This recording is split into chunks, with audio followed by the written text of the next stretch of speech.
And we don't want to be obligated. So we're always hesitant to fully accept a gift, even if it's a compliment.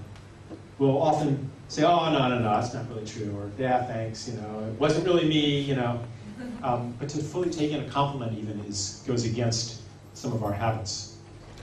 So I would like to suggest then this experiment that you can do, even if it's, I'm not saying, you quit your job or anything like that. I'm just saying that go into what you do with the intention to give of your gifts and to do things as beautifully as you want to. And there'll be this little gateway. As soon as you start to do that, there'll be this little gateway where that voice of, can I afford the time? It'll be impractical. It's always impractical to be an artist from a rational viewpoint. So there'll be this little gateway, and once you cross that threshold, then miracles begin to happen. So I'd like to suggest that.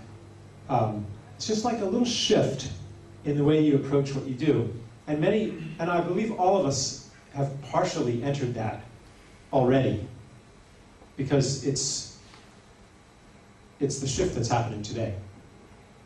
But sometimes what we already unconsciously know, it helps for somebody to articulate it, because it brings it into a more conscious resonance.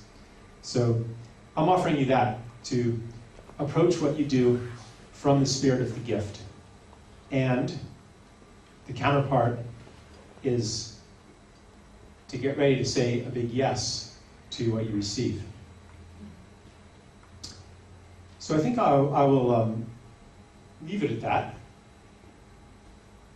My gift to you today is my truth and my words. And in the afternoon, we're going to have a chance to share our stories of living in the gift world, because we're all pioneering it. We're just exploring this new world, and I'm sure everybody has stories of various kinds of abundance that you've experienced when you have stepped into the gift, and these little miracles that happen. So, and I'll be here all day too, and I would love to have conversations when we have a chance to mix and stuff too. So I'll turn it back over to you now, Tom. Yeah, great. Thank you.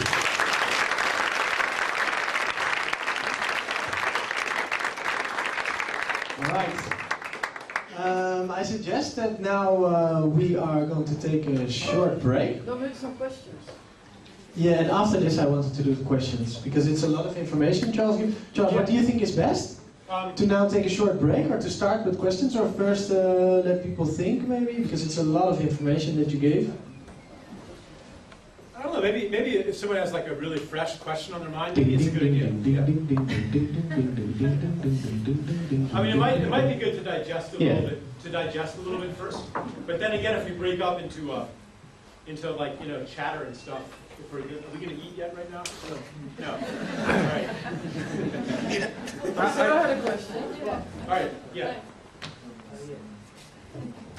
I do have a question. My name is Sarah. I don't like to talk in my but Okay, all right. You don't have to. Yeah. I have a question about, because I think now there are actually a lot of cultures already existing who do have the culture of sharing and giving. Yeah. And maybe a lot of actually the immigrants inside the US and inside Amsterdam in Europe are bringing these cultures of sharing and bonding.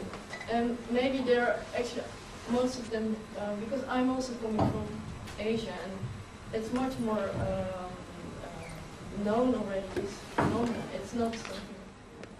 Yes. New. I'll kind of rephrase it. The first point is that there are people around the world still living in a gift culture, or cultures that still have a lot of the gift in them. And many of them, when they immigrate to to Europe, they bring that gift culture with them.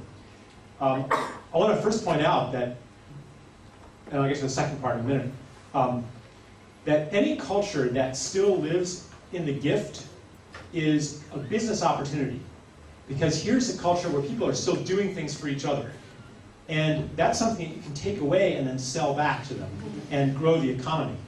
And I saw this happening when I lived in Taiwan. I lived there for 10 years, 9 years. And there's all of these traditions, like especially, just like, for example, around holidays, you know, where at Chinese New Year, there's all of these traditional dishes that are made and shared, and people are visiting, you know, and there's lots and lots of, and all business closes down. Traditionally, it would close down for 2 weeks. Now it only closes maybe for a few days.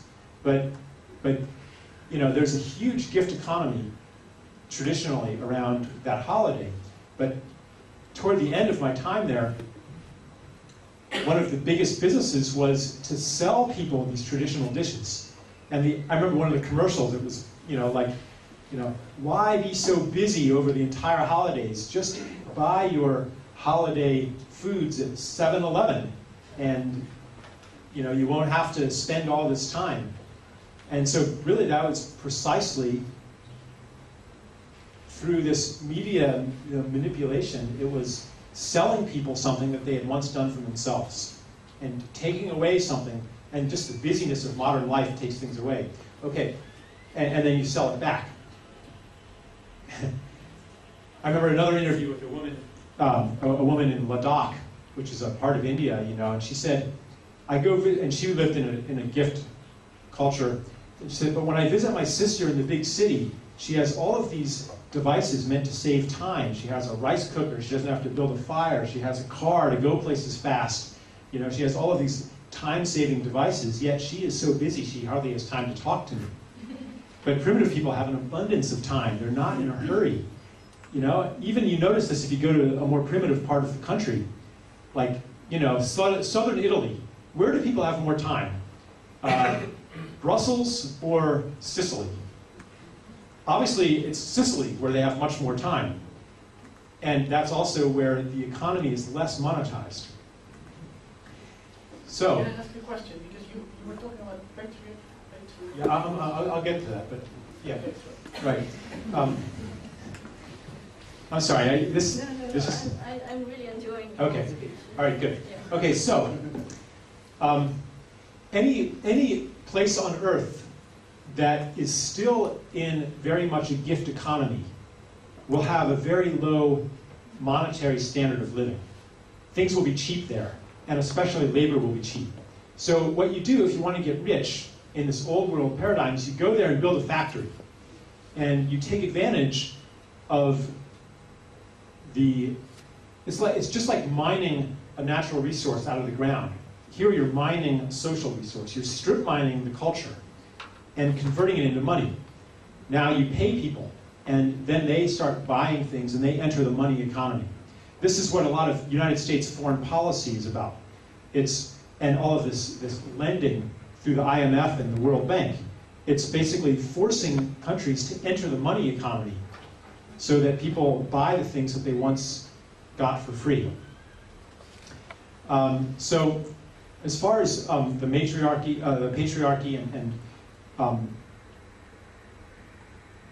this has been an historical process. Originally, all cultures were matriarchal. And even today, though, in a patriarchal culture, a lot of the gift culture centers on centers around women, centers around the home. I mean, a lot of the primal gifts that we give to people are ordinarily the province of women, like cooking food, for example, caring for children, breastfeeding. I mean, that is as primal a gift as it gets, is breastfeeding.